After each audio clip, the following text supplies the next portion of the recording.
Assalamu alaikum мекендештер. Сіздер Кыпчак деген каналдасыздар.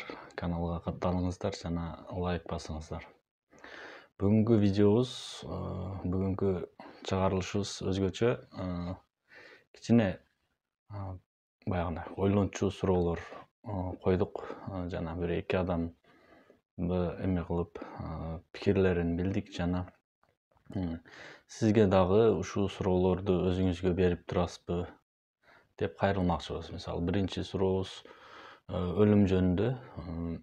Өлүмдү канчалык эстейсиз? Жана өлүмдөн коркпойсузбу? Же өлүмгө канчалык даярсыз? Ошондой суроо. Алла Таалам Куранда айтат, эскерткиле, эскерткен ыймандууларга пайда депчи. Ошондуктан ар дайым алымдарыбыз эскертип келет. Адамдарга суроо берсең, сенде ченелүү өмүрүң калды. Азыр биз канча жашайбыз, канча жок, эч ким аны билбейт. Ошондуктан ченелүү өмүрүң калды, сага мындай же 1 жыл, же 1 ай жашооң калды десе, ал адам өтө башкача жашоону баштайт да.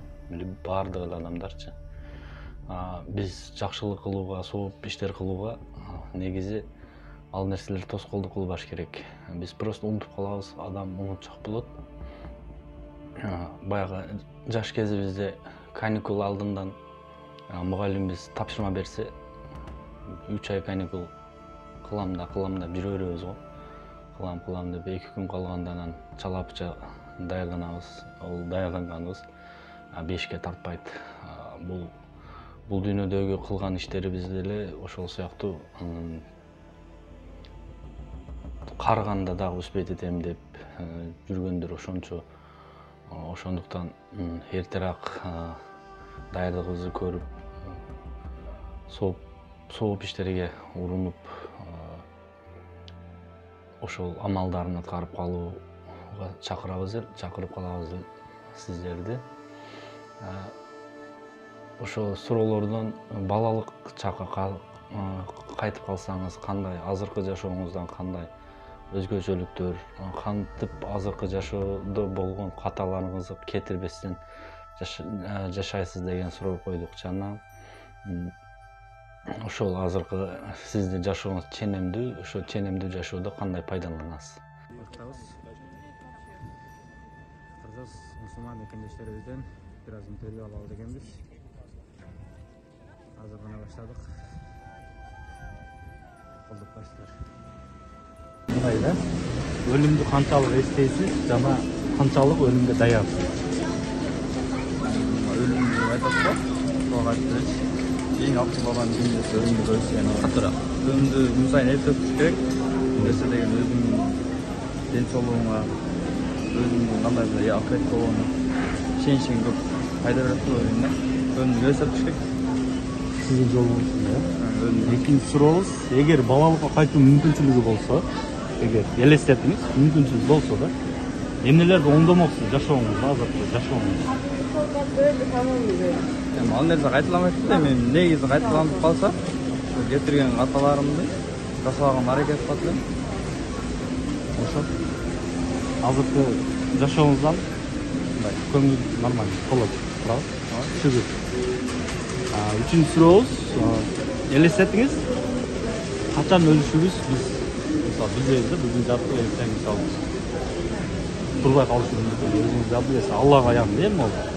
Ошондуктан сиздин 1 жыл өмүрүңүз калды дейт, эми элестетиңиз, 1 жыл өмүрүңүз калды деп сизге айтса бирөө жагы, сиз кандайдыр билсеңиз, 1 жыл ичинде эмнелер кылмаксыз? Жашооңуз ченелүү болсо да, ондай болбосун, Алла билет.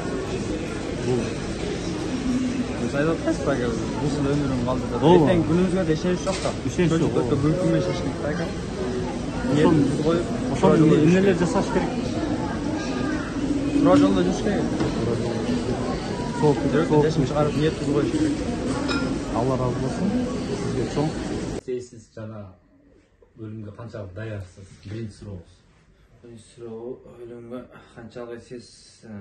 Өлүмдү көп эстейм. Өлүмдү канчалык эстесең, ошончолук Алла Таалага жакыныраак болосуң, ыйманың күчөйөт. экинчи сурооңуз кандай эле? Бұл сұрау жооп бердиңиз да эми. Экинчи суроо, эгер балалыкка кайтуу мүмкүнчүлүгү болсо, сизде балалыкка кайтуу мүмкүнчүлүгү болсо, жашооңуздагы эмнелерди оңдомоксуз? Балалыкка кайтуу болгондо биринчиден ыйманым бекемдемекмин. Экинчиден ажыга барганга аракет кылып даярданмакмын. Медреселерге бармакмын, окумакмын. Диндар адам болот элем. Азыркы кезде намаз окуйм, бирок анчалык күчтүү күчтүүлүгүм илимим жок. Рахмат жоопко. Үчүнчү сурообуз. Элестетиңиз, качан өлөрүбүз, мисалы, бүгүн жатсак, эртең турбашыбыз мүмкүн. Буну көп алымдарыбыздагы дин адамдары көп эскертет бизге. Ошону биз өзүбүз унутуп калабыз. Элестетиңиз, сизге жашооңуз ченемдүү, мисалы, 1 жыл же 1 ай деп, мисалы, өзүңүзгө кандай аян келди же мисалы эми. Ошондой ченемдүү өмүрдө эмнелер кылмаксыз? Кандай азыркы жашооңуздан кандай өзгөртүүлөр, кандай немелерге жетишмексиз да? Şu 1 айдын ичинде эмнелер кылмаксыз? Эгер мүмкүнчүлүгү болгондо садака бермекмин. Дагы Садака бермекмин, ата-энеми ажыга жөнөтмөкмүн, ата-энем тилеги кажа, ата-энем деле жок. Ошол, главный садака бермекмин. рахмат жооптор үчүн.